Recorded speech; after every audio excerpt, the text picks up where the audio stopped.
Assalamualaikum warahmatullahi wabarakatuh. Salam, Om Swastiastu, Nama Budaya, Salam Kebajikan. Kami mahasiswa Universitas Nusa Cendana, Kupang, Fakultas FT Program Studi Pendidikan Ekonomi, semester 2. Video ini dibuat untuk memenuhi tugas dari mata kuliah Budaya Lahan Kering, Kepulauan dan Pariwisata dengan dosen pengampu Bapak Yusuf Arianto Amheka. Dan kami dari kelas ekonomi 2B kelompok 1 dengan beranggotakan 6 orang yang masing-masing bekerja sama dalam memenuhi tugas ini.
A few moments later. Baik, yang pertama yaitu pengertian pembangunan pariwisata.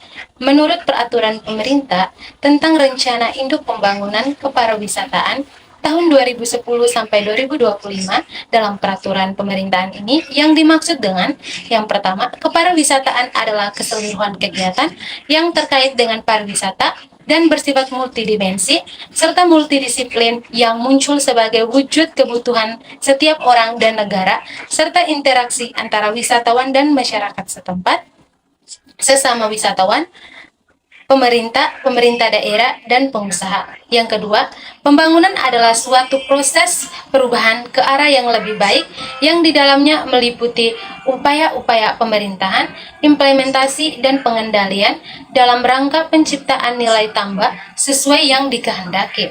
Jadi, dari kedua pengertian tadi disimpulkan, pembangunan pariwisatawan adalah suatu proses perubahan untuk menciptakan nilai tambah dalam segala aspek bidang pariwisata, mulai dari sarana prasarana, objek daya tarik wisata atau ODTW, dan aspek-aspek lainnya. Baik, saya akan melanjutkan materi berikutnya. Tujuan pembangunan kepariwisataan nasional adalah yang pertama, meningkatkan kualitas dan kuantitas destinasi pariwisata. Yang kedua, mengkomunikasikan destinasi pariwisata Indonesia dengan menggunakan media pemasaran secara efektif, efisien, dan bertanggung jawab. Dan yang ketiga, mewujudkan industri pariwisata yang mampu menggerakkan perekonomian nasional. Yang kedua, falsafah pembangunan kepariwisataan Indonesia. Landasan pertama dalam penyelenggaraan kepariwisataan di Indonesia adalah Pancasila. Pancasila yang juga sekaligus falsafah negara dan dasar negara menjadi pedoman dalam pengembangan kepariwisataan. Perkembangannya harus berpedoman pada Pancasila. Butir-butir dalam Pancasila harus menjadi tujuan dari pengembangan kepariwisataan nasional. Pancasila dijadikan penyaring atau filter dari pembangunan kepariwisataan, oleh karena merupakan bagian yang tidak bisa terlepas dari pembangunan nasional. Dalam Undang-Undang Nomor 9 Tahun 1990 tentang Kepariwisataan, Pasal 2 ditegaskan bahwa penyelenggaraan pariwisata dilaksanakan berdasarkan asas manfaat, usaha bersama dan kekeluargaan, adil, dan kepercayaan pada diri sendiri.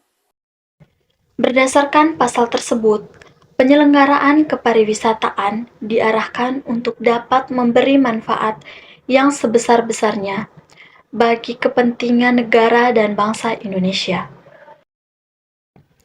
Yang berikutnya C. Dasar pengembangan kepariwisataan. Pengembangan kepariwisataan dalam negeri telah diarahkan untuk memupuk cinta tanah air dan bangsa, menanamkan jiwa dan semangat serta nilai-nilai luhur bangsa, meningkatkan kualitas budaya bangsa, memperkenalkan peninggalan sejarah, keindahan alam termasuk bahari dengan terus meningkatkan wisata remaja-remaja pemuda. Peningkatan kesadaran dan pariwisata masyarakat melalui usaha penyuluhan dan pembinaan kelompok-kelompok seni budaya, industri kerajinan, memperkenalkan dan mengembangkan budaya bangsa, terpeliharanya kepribadian bangsa, dan kelestarian lingkungan.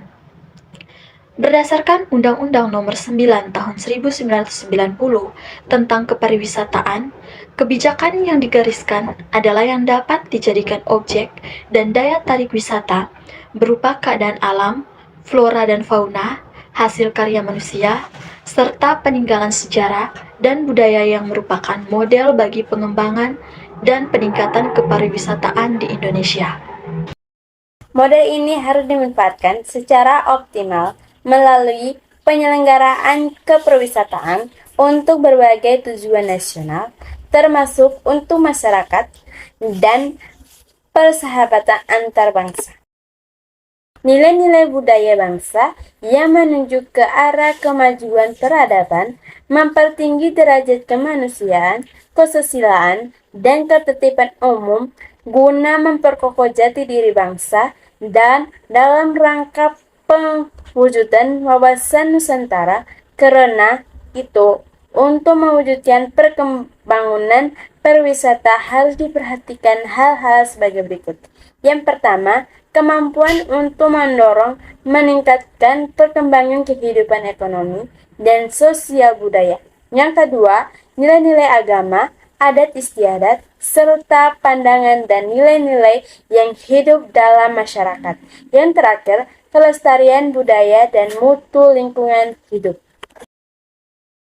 Pasal Undang-Undang Nomor 10 Tahun 2009 tentang Kepariwisataan menyebutkan tujuan penyelenggaraan kepariwisataan Indonesia adalah meningkatkan pertumbuhan ekonomi, meningkatkan kesejahteraan rakyat, menghapus kemiskinan, mengatasi pengangguran, melestarikan alam, lingkungan, dan sumber daya alam, dan lain-lainnya.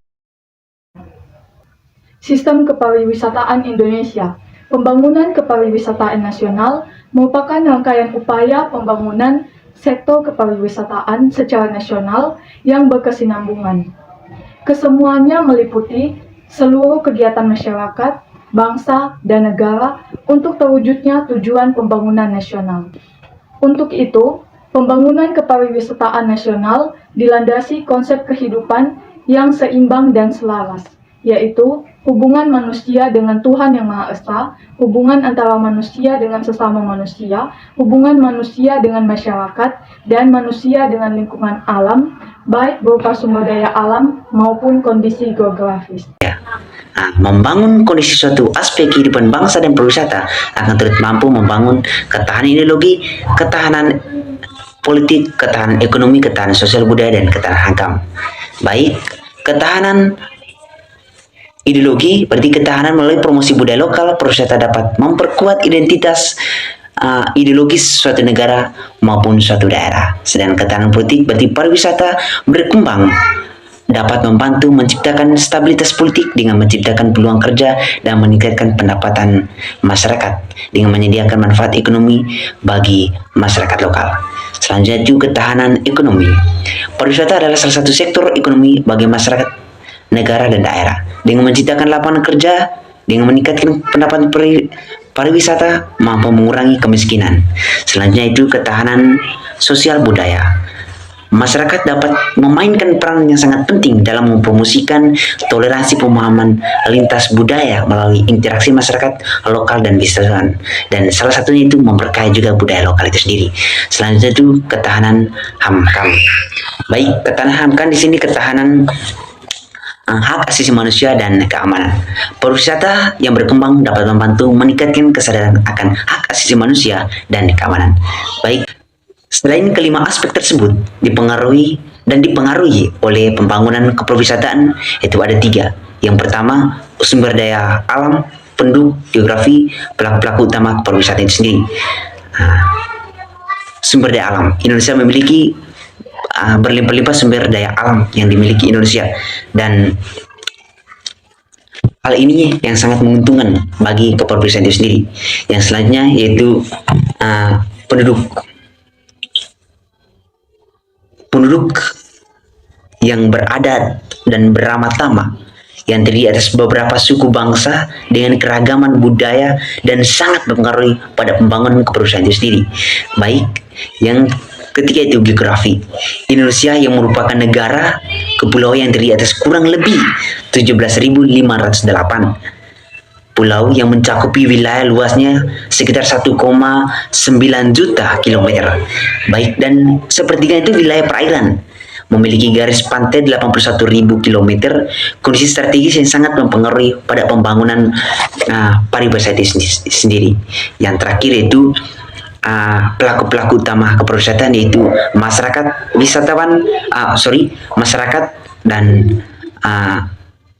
masyarakat itu sendiri. Selanjutnya kita masuk yang sesi yang terakhir, yaitu kesimpulan.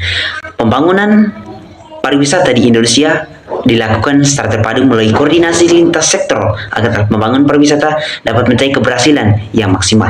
Keberhasilan pembangunan juga tergantung dari komponen lain, misalnya daya tarik wisata, akomodasi, restoran, dan transportasi. Baik, sekian dari saya.